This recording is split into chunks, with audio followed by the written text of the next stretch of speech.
Hello, my name is Ripley. Welcome to the video.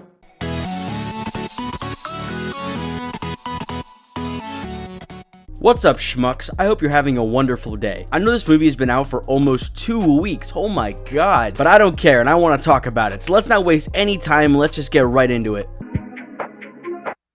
So Doctor Strange in the Multiverse of Madness is the 28th movie in the MCU, the 5th movie in Phase 4, and the first MCU movie of 2022. It stars Benedict Cumberbatch as the titular Doctor Strange as he's sucked into a multiverse-spanning adventure alongside America Chavez, played by Xochitl Gomez, as they face off against some of the most bizarre things the multiverse has to offer. Also, Elizabeth Olsen is here as the Scarlet Witch, and she's doing stuff. So this movie has been out for a while now, but it's been weighing pretty heavy on my mind, and I really want to talk about it. So hopefully at least one schmuck is watching this video. Actually, you know what? I'm making this one for somebody. This one goes out to Filmfella and Filmfella only. Cheers, mate! But to put it bluntly, I love this movie. I thought it was fantastic. But if you want some elaboration, then boy howdy do I have you covered. Sticking to structure, let's start with the good and what I really liked about this movie, and then we can discuss the bad and what I wasn't crazy about. Firstly, Benedict Cumberbatch is amazing in this. Doctor Strange is my favorite character in the entire MCU for a variety of reasons, and one of those reasons is Benedict Cumberbatch. He plays this character incredibly well, and he steals every single scene that he's in. And his inclusion is still one of my favorite things about Infinity War and No Way Home. And I think one of the things that makes Stephen Strange one of the MCU's best characters and most strongly written characters is how he's constantly changing and evolving, going from a brash douchebag to a titan fighting sorcerer, and then from a harsh partner to an excellent father figure. Few other characters in this universe are that versatile, but Strange does it all, and Cumberbatch plays all of it wonderfully. He's amazing. You want to know who else is absolutely fantastic in this movie? My wife, Elizabeth Olsen. Wanda has been my second favorite character in the MCU for quite a while now, and Elizabeth Olsen is sensational in this movie. She is an absolute powerhouse, not only in this, and other things too. Have you seen Ingrid Goes West? That movie is awesome. Go watch it. But Multiverse of Madness was just more proof of her immense talent. And I also really love that they took a character who has been a hero for quite a while, and then they made them the villain. I thought that was excellent. As for some of the other characters, America Chavez and Wong, played by Xochitl Gomez, and Benedict Wong are both fantastic, and both actors deliver stellar performances. Wong and Strange continue to be one of the MCU's best duos with unmatched chemistry and a really compelling and fun dynamic. And America Chavez and Strange are like MCU Peter and Tony, but better and more enjoyable in pretty much every way. Since, you know, the mentor in this scenario didn't lie and manipulate the child that they're supposed to be mentoring and protecting. On a side note, the fact that Tony Stark lied to and manipulated Peter Parker in Civil War is enough reason to justify that he died in Endgame. Like, I don't feel bad for him, he fucking sucked. Douchebag.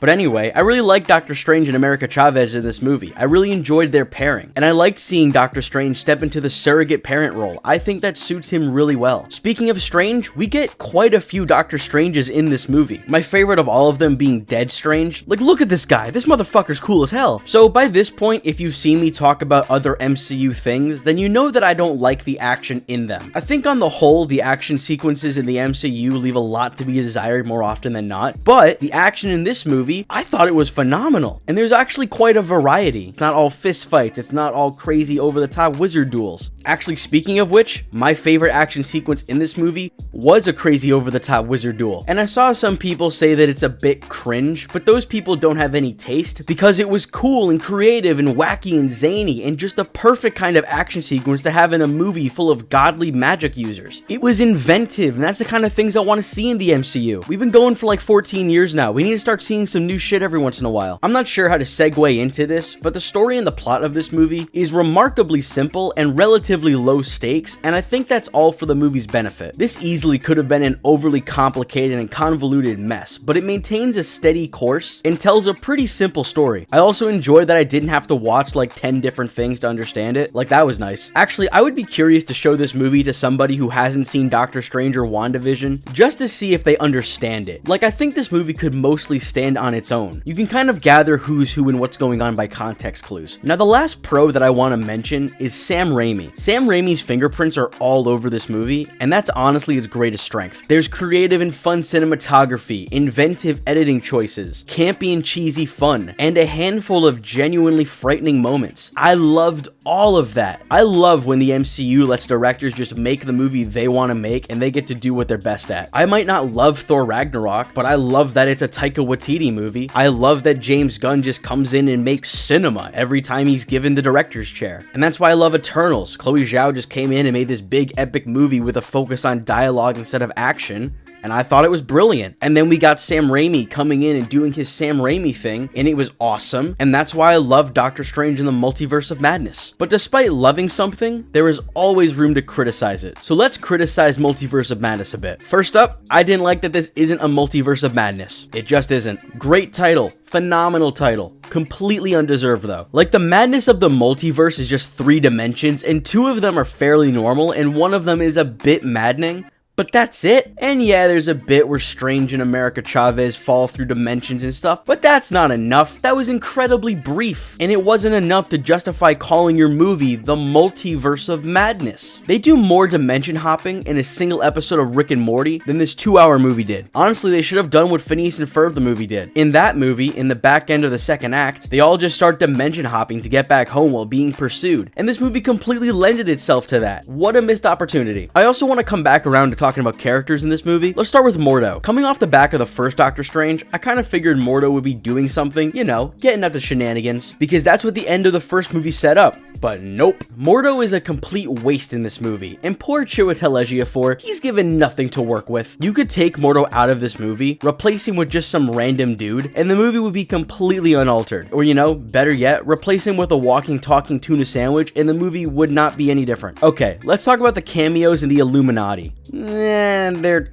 fine, kinda, I guess. Like, they all serve a purpose, but that purpose ultimately doesn't feel interesting or impactful. I did kind of like the lineup, but I think it could have been better, maybe. I mean, we got a Captain Marvel variant, who's great, by the way. I love Lashana Lynch. But, like, who is that for? I guess maybe that's set up for What If Season 2. Speaking of which, we got Captain Carter for the 3 people that liked What If for some reason. We also get Professor X, and that one really pissed me off. Like, Professor X as a character had an excellent send-off in Logan, but because they brought Patrick Stewart back for this could potentially be the last time we actually see his version of the character. And if this is how he's leaving that legacy, I don't like that. That's really upsetting. And then we got 2 other dudes who were completely out of left field, and I felt like the casting for one of them was just completely off. But I mean, whatever. I'm in the minority on that opinion, so who cares? And the other looked great, but is only present so Wanda can handle him in a very cool way. Like, you know what I'm talking about? But that guy is in this movie strictly so that moment can happen. Also, he's on the Illuminati team in the comics, so yeah, that too. But I just kind of felt like the whole Illuminati thing was hyped up in the marketing, but ultimately served a fairly uninteresting purpose. Like, the initial team in the Suicide Squad served a similar purpose, but I just felt like that movie handled that a lot better than this movie did. It's hard to say without going into direct spoilers, but